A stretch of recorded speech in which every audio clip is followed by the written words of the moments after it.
Yeah, so we're at the Juvenile Hall Detention Center, Bakersfield. So it was just like, dang, like, you know, I was having flashbacks and thinking about everything when I seen like the basketball courts. I'm just a kid like from Bakersfield that just, you know, went a certain route just from this experience.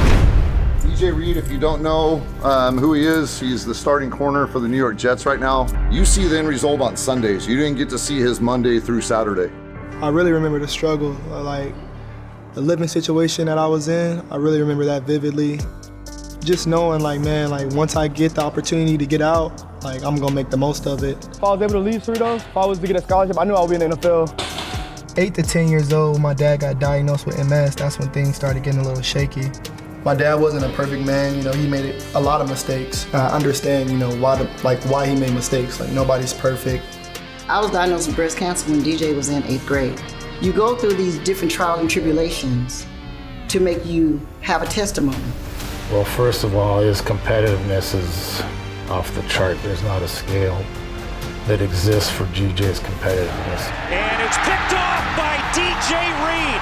He's going to take it to the house. 35-40, 45-50. DJ Reed to the 40. What a return from DJ Reed. Just like that, DJ Reed. And it is picked off by DJ Reed. Jackson looking deep down the sideline, intercepted. Great catch by DJ Reed.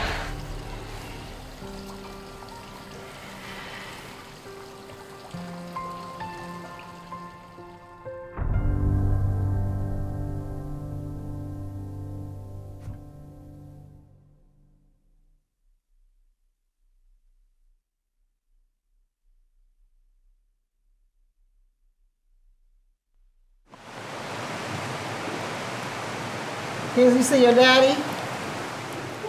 You see daddy? Look at your papa.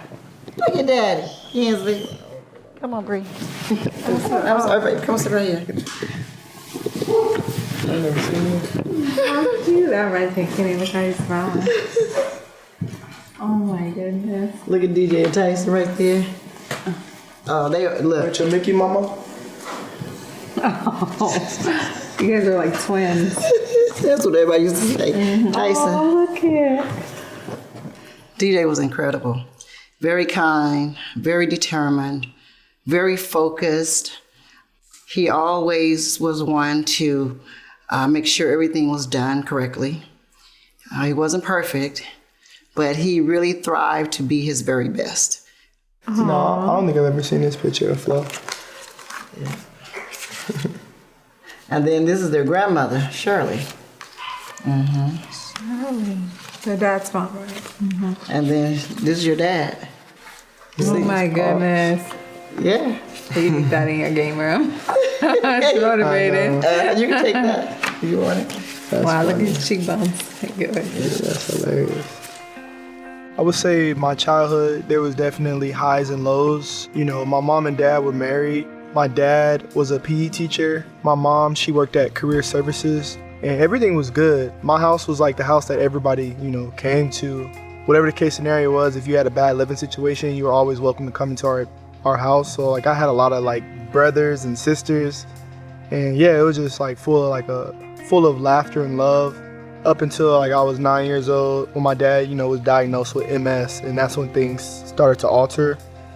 News like this is always sort of shocking, and it definitely makes an impact on the family. So when we were told that he was diagnosed with MS, he was actually in the later stages, because he was in the stage where the doctor basically said in 6 months to a year, you'll probably be in a wheelchair. And, you know, my dad did, you know, like I said, he's made mistakes. I won't go into the details, but, you know, he did some things to my mom that me and my brother seen that obviously weren't good.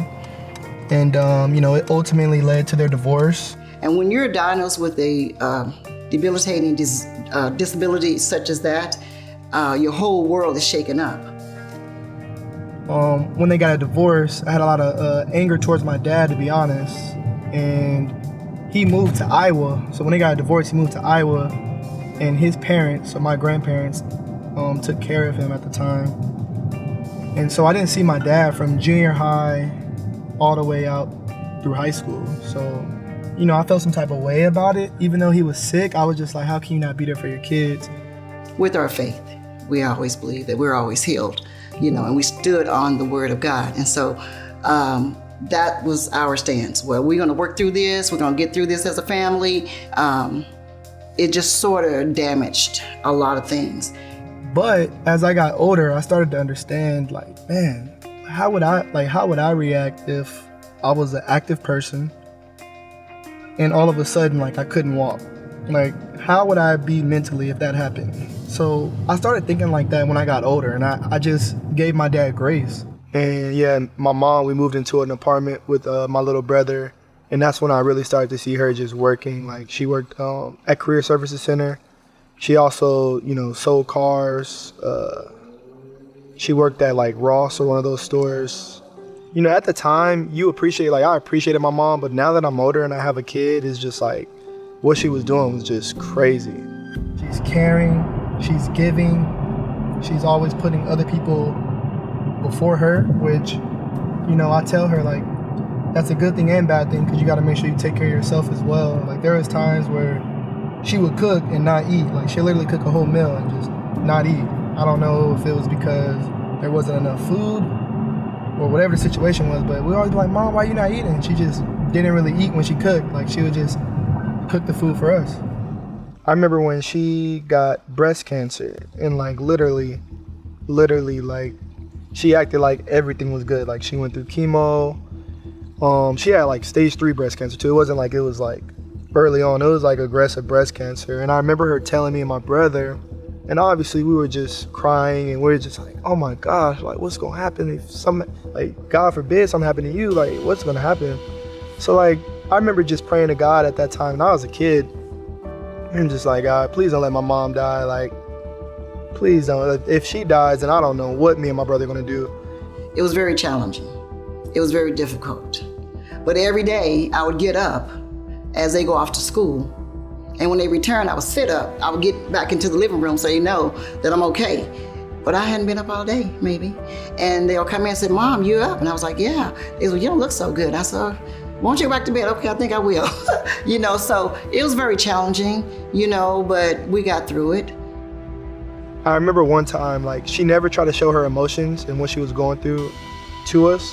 I remember one time, I opened her door, like, she didn't know. I just kind of cracked it open, and she was just crying. Like, you could tell, like, she was just in so much pain. And then, like, when she seen that I opened the door, she tried to straighten up, but it was too late. So that just kind of tells you, like, the type of woman she is. And I mean, she was the rock. Like, she literally provided for us and did it with grace. Like, it wasn't like we were burdens to her, like we were her kids, and this is something that she felt she was supposed to be doing. So like, I'm forever locked in with my mom. Like our relationship is still strong today. Cancer is a disease that changed your whole entire life.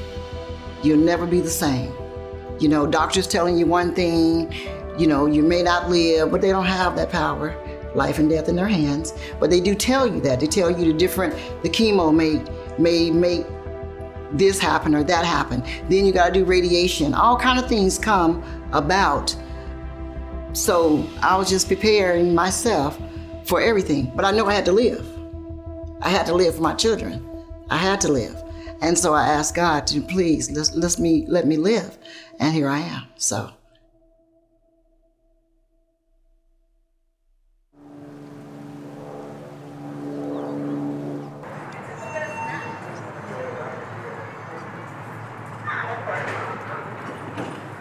It was just like, dang, like, I was having flashbacks and thinking about everything when I seen like the basketball courts, when I seen over there by where the school was at. Now it's just like a fresh memory because I was just here last year. But no, it's still pretty cool. Still a surreal feeling though. What sport is it right now? What type of season is this right now? Softball, baseball. Softball, baseball, track. Okay. Yeah. So basketball season just ended? Just ended. Gotcha. I was trying to catch a game or something. Bro, I would love for you. Man. Bro. Thank you. I appreciate you putting God's word out there. Oh, yeah, of course. For the show. Got to. Yeah, so we're at the Juvenile Hall Detention Center in Bakersfield. This is where I did just 30 days in Juvenile Hall. my junior year when I was 16, I ended up getting arrested. So pretty much what happened was we got in a fight. We took the people that we got in a fight with, we took their bike, and then the police pulled us over because they called the cops. So pretty much what happened was like we tried to drive off or whatever, and the police cars like kind of like boxed us in. So like the first thing I did was I called my mom, like, hey mom, like we about to, like, I'll try to say it calm and like not scared. I was like, hey mom, we about to get arrested, like we're on white lane. And had to hang up the phone, put the car on like the headboard. I just wanted her to let her know before someone else called her. And that was just a feeling of like, bro, why are you putting your mom through this? And it wasn't just me, my little brother was with me too. So it's like, your little brother's riding the car with you, he's getting arrested as well. Like imagine it like as a mom, like she was just like, both of my kids are arrested and there's nothing I can do. Like that's probably a crazy feeling. So that's what obviously I felt bad about the situation, but I felt bad about how it made my mom feel. That was for me, was very painful, hurtful. As a mom, you know, I love my children, so you want the best for them. And to see them having to go through the process of the court system and things like that, I wasn't satisfied with that. This was something that I needed to go through. I felt like if I didn't go through this experience, I would definitely not be at this point in my life. This was something that really just snapped me out of the path that I was going, because it wasn't just this one mistake that I was doing, it was a series of mistakes. So quite honestly, the situation and everything that happened could have been much worse. And I thank God that it wasn't much worse, but you know, this was like God really just giving me that warning sign. And, you know, I took advantage of what he was trying to tell me and just went the route that I felt like he wanted me to go. Coming here, you know, we like to give the kids structure that they've not really had in the past. And so just having that structure, you know, probably really just made him realize that, man, this is not what I want for my life, right? And so just changed his mindset a little bit, and it's obviously paid off for it. See, a lot of people go through things they want to blame others, but no, DJ owned that. He owned it and he made the best of it. As a matter of fact, he was one of the spokespeople when I would go visit, you know, on Sundays, because you can only go on Sundays. They would say, oh, your son don't belong here. But he has become a leader. He's helping other kids understand. And I remember DJ said, one of the kids said to him, DJ, is that you? And DJ said, yeah, man, that's me. He said, I made a mistake, you know, and when you make mistakes, you gotta pay consequences. I really felt the peace that was just like, everything's gonna be okay. Like I wasn't in there stressing. I just knew like, hey, you already made this mistake. You gotta learn from it. Like you can either go this way or this way. So you could literally choose which way, but like, you know, great things are to come if you know, follow God. No, it's a blessing, bro. Like, I just felt like God used me, like my testimony. Like I literally give him all the glory. Just like with my story, literally, like I'm just a kid like from Bakersfield that just, you know, went a certain route just from this experience. And, you know, he gave me the tools and the gifts and the athleticism and all that, but it takes so much more than that to get to like where I'm at today. And I'm just grateful to just be able to share my testimony and hopefully just motivate or give somebody hope.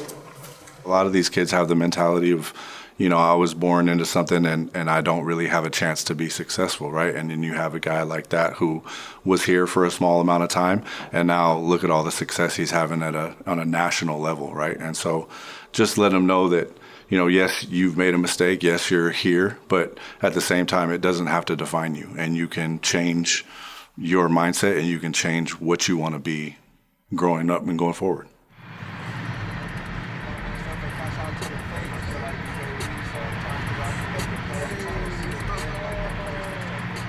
So like fast forward to like my senior year, like I was locked in, I was focused after that happened. My senior year, like I went crazy, like in football and basketball, I was MVP in both sports the same year, which I don't think anybody ever did at Independence. Now next, DJ Reed with the steal, and he'll go coast to coast for the uncontested layup.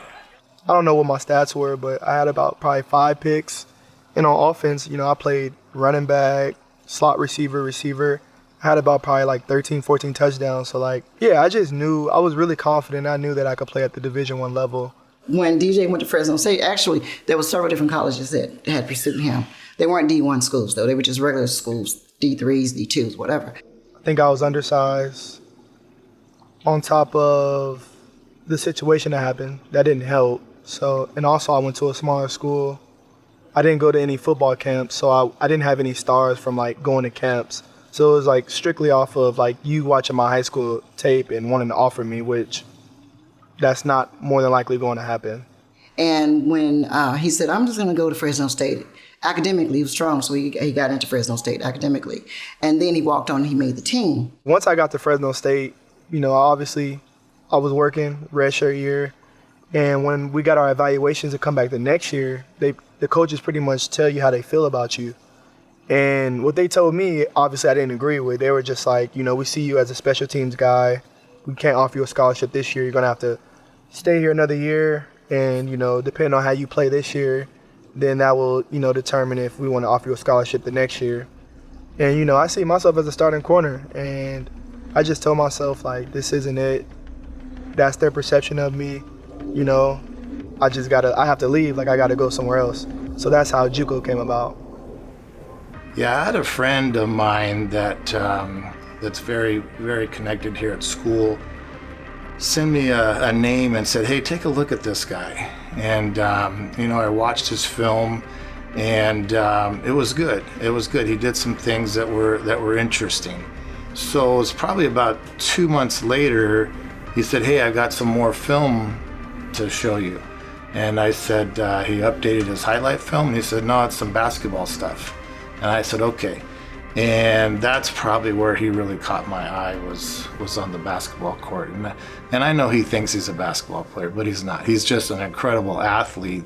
And when I watched him jump and do some of the change direction stuff on the field, on the court that I saw him do, at that point in my mind, he was a no-brainer. He was somebody that we went from willing to accept to actively recruiting. We literally went to a few campuses. We went to Mount Sac, and I think we just went here. We went to Mount Sac and we went here. And when I came here, you know, I honestly was I was thinking about going to Mount Sac just with like the talent of the team. I actually like Mount Sac a lot. Like when we went there was a lot of scouts there. I remember Arizona being there, Arizona State. But when we're talking to the guys, a lot of them couldn't get out because of grade. And when we went to Cerritos, you know, we met Coach Canes, who was a phenomenal coach. He was the DC at the time. He literally showed us like the math center, the student center first. I don't know if that was like a strategic plan, but he literally showed that to my mom and myself. And then the platform, like the layout was nice, the weight room, the field was nice. And it felt right. So like talking to my mom, we ended up making that decision to go to Cerritos. You know, when you get a chance to meet him, I mean, his personality and that dynamic smile and his charisma that he has, you just can't help but fall in love with him. So whether he was going to be a great player or an average player for us, we knew that DJ would help Cerritos College be a better place. This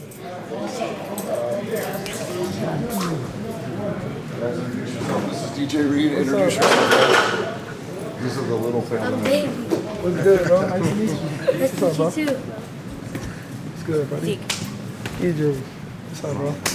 Nice to meet you, dog. Our motto at Cerritos is earn it. He's definitely earned everything he's gotten. So take some time to listen, get some wisdom from somebody that's been there, and you're following in some of those shoes. Does that make sense? Okay, so welcome DJ Reed back home. Okay, it looks a lot different for him, okay, than what it did originally.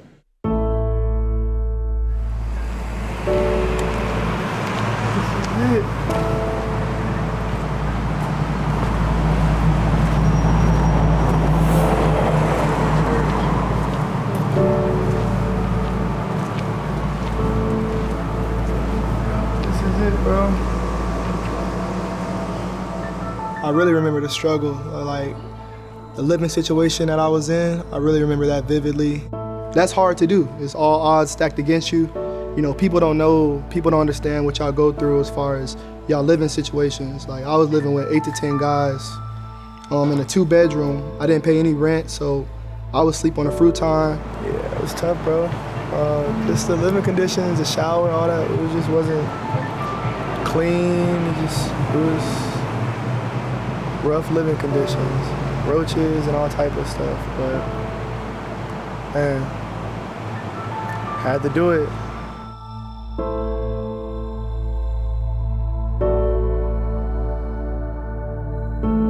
That struggle that you go through, Man, it's a struggle, bro, that only if you go through it that you can really, like, know what that struggle feels like.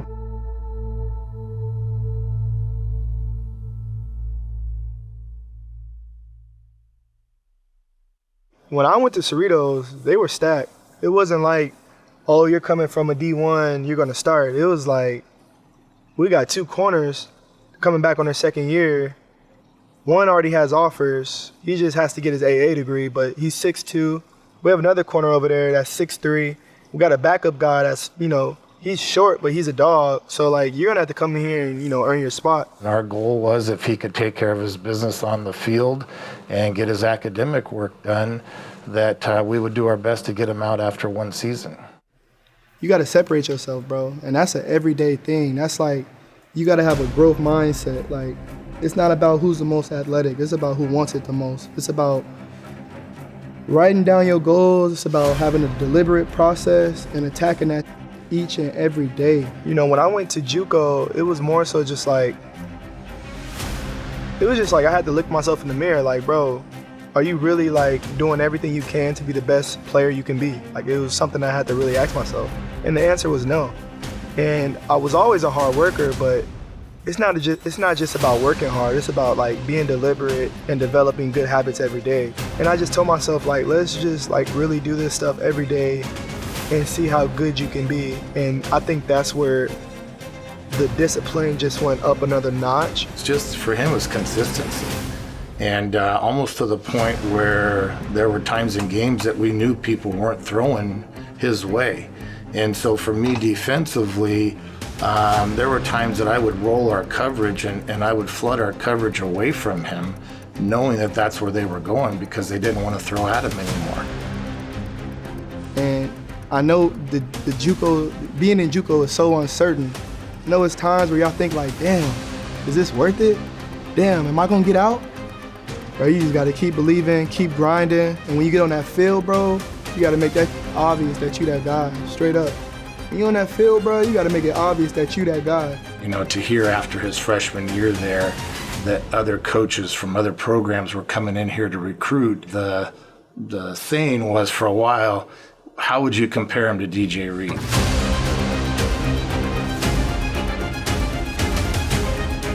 I always found that to be a great compliment for our players in the past is when people come through and say, well, do you have another DJ Reed? Do you have another Ramondre Stevenson? And those guys are special guys. And we'd be a lot better coaches if we had more of them. But he's just, his competitiveness is off the chart.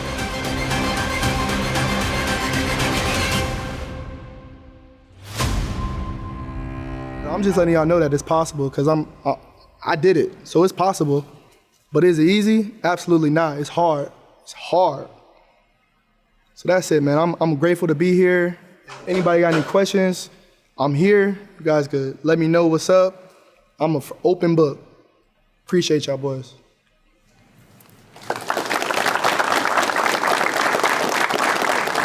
Oh, man, what's up? What's up? What's good, fam? Well, the thing about you that's a little bit like he is a dog. Yeah. I mean, for sure, just like you were. And I told him, I said, Zed, what's our deal? And he goes, you always keep it real. You know what I mean? He goes, you always tell us the truth. And I said, DJ is faster than you. Mm-hmm. He is faster. But I said, everything else is there. We can work on speed. Yeah. I said, we can get you faster. We can do those things. But he deserves not. I mean, he's an All-American kick returner / corner. If you're an All-American, you should have a D1 scholarship. And in JUCO, there's literally 2, and he's one of them. It's everybody's told him he's too small. Everybody. So it's that chip. So when I was walking back from, we're doing the hand measurement right now on him, and I'm walking him back, and he's like, that's really DJ Reed. Because I used to tell him all the time, you're our DJ, you're the, you know what I mean? That's because he was just like, no one's going to give me a shot. Yeah, we be getting But I'm watching you, bro, like I got a twin brother too, like we both short, so all our life we've been criticized, Yes, but like watching you, bro, like gives us hope, and we study you and lie, and I try to monetize my game off of you and stuff. Like I told Coach Canes before last year in the season, I want to be like, I want to, have you like do what you do and stuff, and I did it, so. That's love. That's love, bro. I'm glad I was able to motivate you to do that, but you did it though. That's all your for credit. The little guys, bro. No, I got you, bro. I got you. That's love, bro. That fall, he passed 19 units while playing college football. And he did his part, and so we just got on the phone, started calling people, and saying, "Hey, take a look at this guy. You know, he's got some special things." And of course, K-State gets back to us right away, and that whole thing happened probably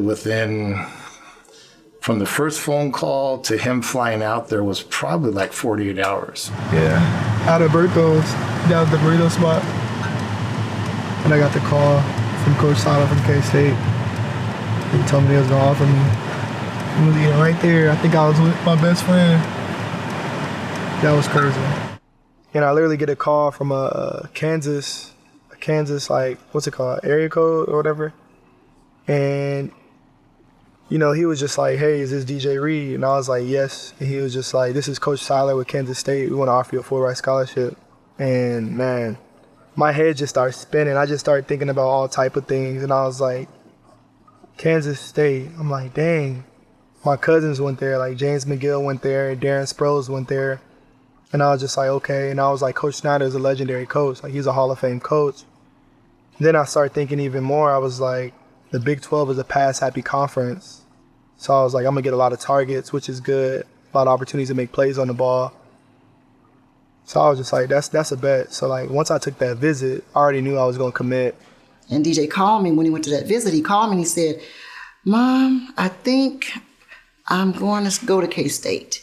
And I said, "Okay." I said, "What made you make that choice? Because you had other visits." He said, "Because Coach Snyder never spoke about football. He talked about character. He talked about being a man. He talked about being a leader. He talked about being involved in the community, giving back." And that was what DJ was. That's DJ. That's packaged all together. And so that's why he went to K-State. And from there, here we are today. A test for a Wildcat team that has a special season in sight. Something that would have been unimaginable without the architect, savior, Bill Snyder. It's a tremendous challenge here, and I think this has the opportunity for the greatest turnaround in college football. I've said this before, and I really believe it. I think Bill Snyder is the best college coach of all time. Coach Snyder, 7-0 for the first time since 1999. You're playing efficiently, 1 penalty, 8 for 8 in the red zone. Pleased with your team's performance? Coach Snyder, anybody knows that's played for Coach Snyder is like, if you don't work, he doesn't care how talented you are. Like, you got to prove it every day that you're going to work. All these guys that are going on right now, they built the foundation. You guys have to carry it on. Because Coach Snyder, his background and the way he mentored children and young men, they come there as young men and they leave as a man. And that's what they told me when I went to K-State. They didn't promise me that I was going to start at corner. They said, "Hey, you're going to compete for the starting cornerback spot. We got a guy that's transferring. He was a grad transfer. And he's coming in, and you're going to compete with him for the spot." And that's exactly what I did. And I ended up beating him out during camp. And, man, once I started playing, it just clicked, bro. Play fake. And it's picked off by DJ Reed. He's going to take it to the house. Touchdown, Kansas State. Yeah, I think Reed got me in college for like a pick six. So I know he's good at reading and recognizing routes. That's why I came here, playing the Big 12. The ball's gonna be passed a lot, so you know it's a challenge, but I look forward to it. Like, to be honest, I was like dedicated to making it to the league. Like, I knew that I wanted to play in the NFL. It wasn't like my major was history. So it was just like, I love history, but it was like, bro, like, let's be real. Like, you're here to go to the NFL. Fake to the back, throw to the near sideline, and it's caught and hit and driven back at the 21-yard line by DJ Reed. There's the snap. Rear fakes to the back, throws high, it's picked off. DJ's got it at the 25, to the 20, 15, to the 10, to the 5. And a tremendous play by Reed. Here's DJ Reed near side at the goal line. He's at the 5. Numbers 10, 15, 20, 25, 30, 35, 40, 45, 50. DJ Reed to the 40, to the 30, angles to the middle, 20, 10. One day I hope I reach him. Got it. Off he goes. 40, 45, left side midfield. 40, 35, 30, 20, to the 10, 5. He did it. Touchdown, DJ Reed.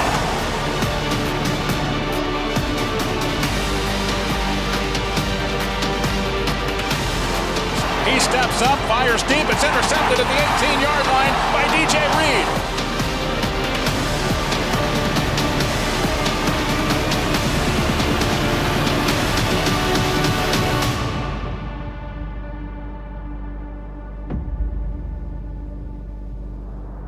My goal was to leave my junior years, and I knew I was leaving after the first game. I'm gonna keep it real. After the first game, I was like, yeah, I'm gonna go ahead and I'm going to the league this year. He said 1 year at Cerritos, he was gonna be at K-State for 2 years, I believe, and then he was gonna be gone.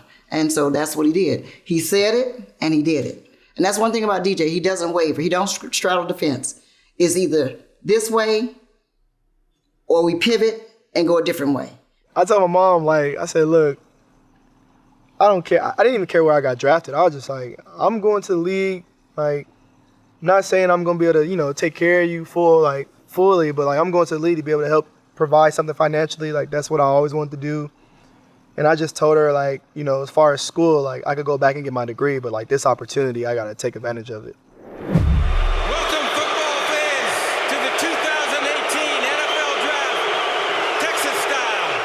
He was sitting there, and we were all there. Family members were all there, and he was sitting on the couch on a little love bench, and he got the call. All I heard was it's John Lynch with the San Francisco 49ers, and everything else blacked out. He was talking, everything was just blacked out, and I just broke down. All the emotions, I literally just broke down. I looked, and I was like, he got a call. And I said, shh, be quiet. And so DJ was trying to hear, and then all he did, he was so emotional, he just dropped his head and I was like, oh my God, who called? And he said, San Francisco 49ers. And I was like, yes, it's right down the street, that's awesome. So we were very, very happy for him. He was happy in the moment. It was beautiful moments. Yeah, man, that was something that I would never forget that day.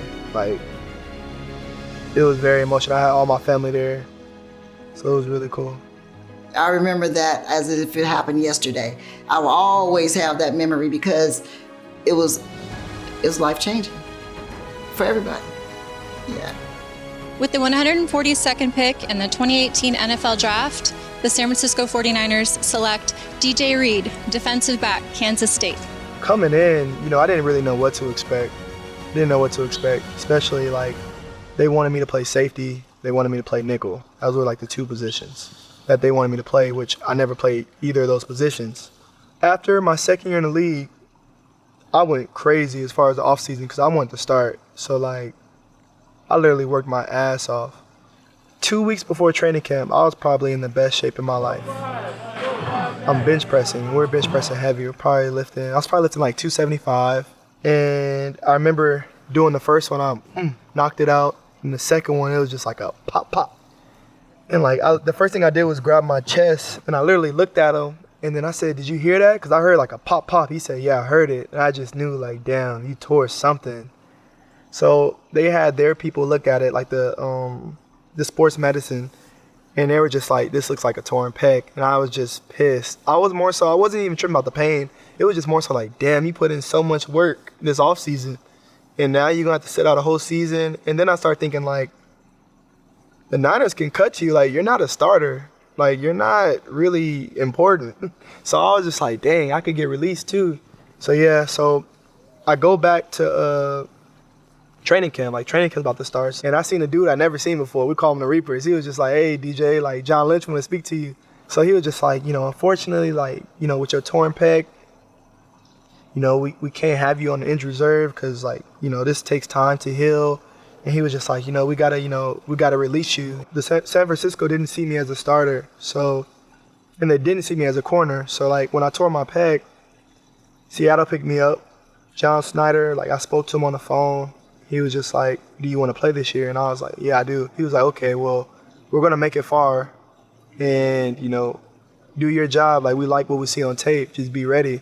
And I literally came back in 3.5 months and played against my former team and got my first career interception and had a great game against them. Garoppolo, well protected, and intercepted at the 12. Easy money for DJ Reed to go get that football. The next year, I played a whole year corner and played really good. And then free agency happened, and that's when the Jets signed me. DJ Reed, the cornerback from Seattle, comes in. He's 25 years old, so we are making very smart signings, and I give Joe Douglas a huge pat on the back for this. DJ, how you doing, man? Great match, man. Great. Nice to meet you, man. Welcome. Thank you. Congrats, man. Nice to have you here. The way I was describing it, Greg was like, me and Greg were basically talking about you casually for the last 2 months. Wow, okay.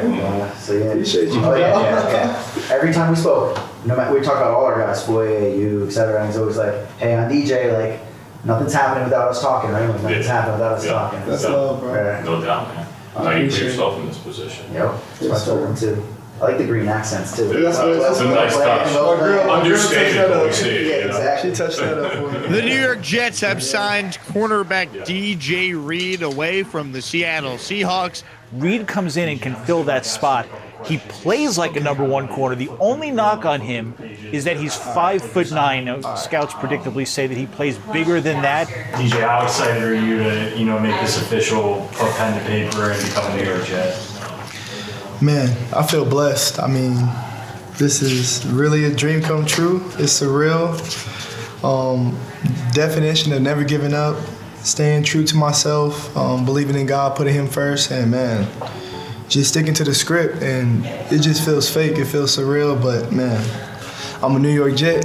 That was the first thing I did. The first thing I did was tell my mom, choose the house that you want. After all the time you spent as a mother, taking care of him, raising him to be a great man and a great athlete and a great person, when he told you he wanted to pay it all back, he wanted to buy you a house, he wanted to take care of you, what was that like?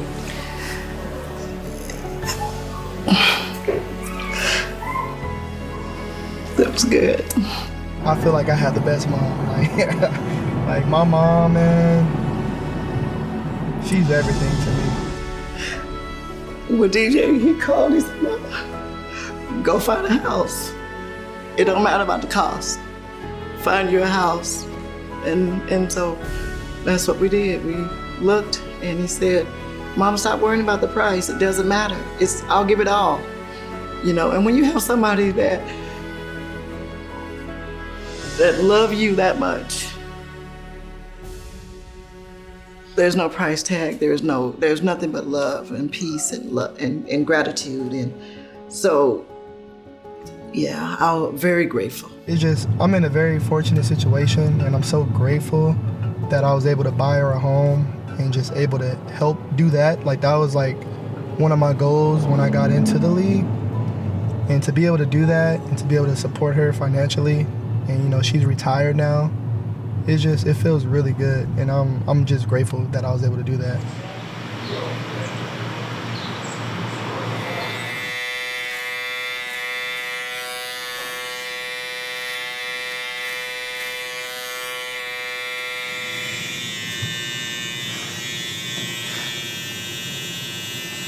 What do you think the Dallas camp's gonna be like? Oh, it's gonna be intense. We're gonna get to it. It's gonna be fun though. I'm looking forward to it. I'm excited to be real. We had a joint practice against the Giants, and I'm in cover 2, and they literally throw a ball to the flats, and I literally just try to stud him up, and my foot got caught on his foot, and I hyperextended my knee. And at the time, I thought I tore my knee. I never did that. So I was just oh my gosh, I tore my knee. I was just tripping. We get the MRI back. I just strained everything in it. So this was probably 2 weeks before the season, and I wasn't walking. So I wasn't even supposed to play week 1. That was the crazy part. So I wasn't even supposed to play. It was highly doubtful. I told Saul was asking how you feel. I was just it's not good, bro. I might have to I could probably play week 2, if that, week 3. So I get a phone call during the Ravens week, early in the week, hey, your dad's in the hospital. He's really sick.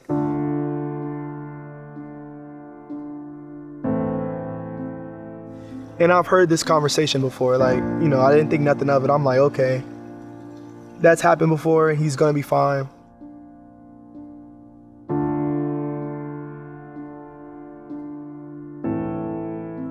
Literally, right before we're about to walk out to the field to play, literally, before the national anthem and all that, my uncle texts me and says rest in peace to your pops. And I was just like, damn, like he passed away. And then my phone started getting flooded, like my sister, my mom, everybody just hitting me up, like condolences, like, man, dad is watching you.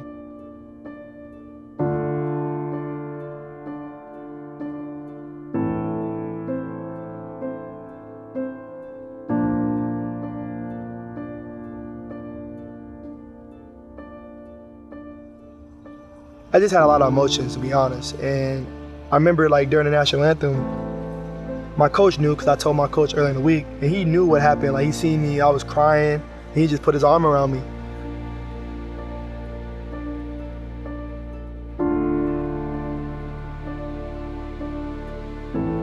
It sounds crazy to say, but like under like trauma and under like sad and bad circumstances is like when you play your best, because you just feel like you have nothing to lose. Down the sideline, intercepted. Great catch by DJ Reed. And he goes to midfield down on one knee and celebrates. I was in a whole different state of mind. I didn't even care about the game itself. I was in a whole nother place. Like, I was thinking about my dad. I wasn't worried about what the coaches were calling. It was all like, this person in front of me is not catching the ball. Like, point blank period. So like when I got the pick, obviously we were down by a lot. I didn't care about that. It was just like I was honoring my dad that game. So like I got like a lot of ridicule for it, but people didn't know the context of like what I did that for.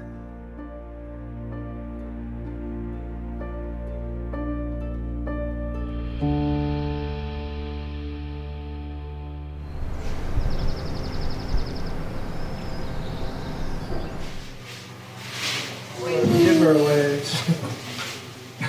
She loves potatoes too. Like, that's her go-to. Me too. He said me too. Yeah, she loves potatoes. But yeah, you want to get the prayer? Yeah, good prayer.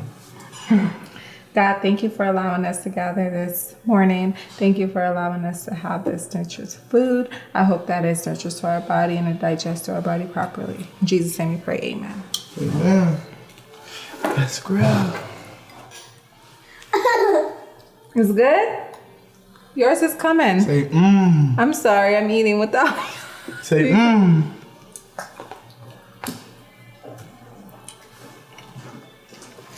What's it like getting to watch him play on Sunday for you? Oh, it's exciting. Well, most time I'm like nervous. Honestly, it's just so exciting seeing him in his element, doing the thing that he loves, and just all the excitement. Like I see all the preparation for the week prior coming to the game. So seeing him actually put it on the field, it's just like, wow, it's amazing. Like literally he inspires me every day. Even in the off season, he just doesn't stop the grind. More? Okay, here you go. Do you like the turkey? Okay, here, mama, here. You say thank you? Thank you? Thank you. She likes the peas. That's good. That's she good, likes mama. grains. You know, I think about my dad all the time, to be honest. And sometimes, like, it hits home, like, dang, like, he didn't get to see my daughter. That kind of bothers me a little bit, I'm not gonna lie. Just because I wanted him to see my daughter. Because he has a grandson, my brother has a son, but he didn't have a granddaughter. So that's something that I wanted him to see.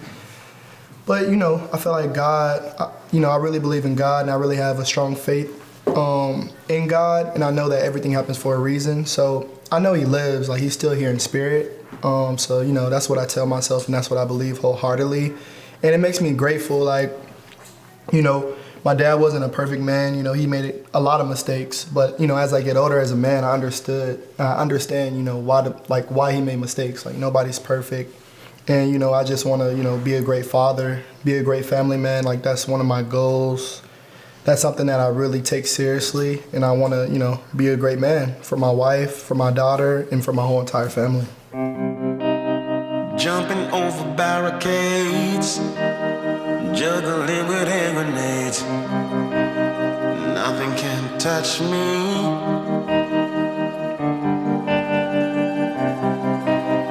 Jump from the dizzy heights, falling from the city lights. Nothing can break me. I'm walking on the road without a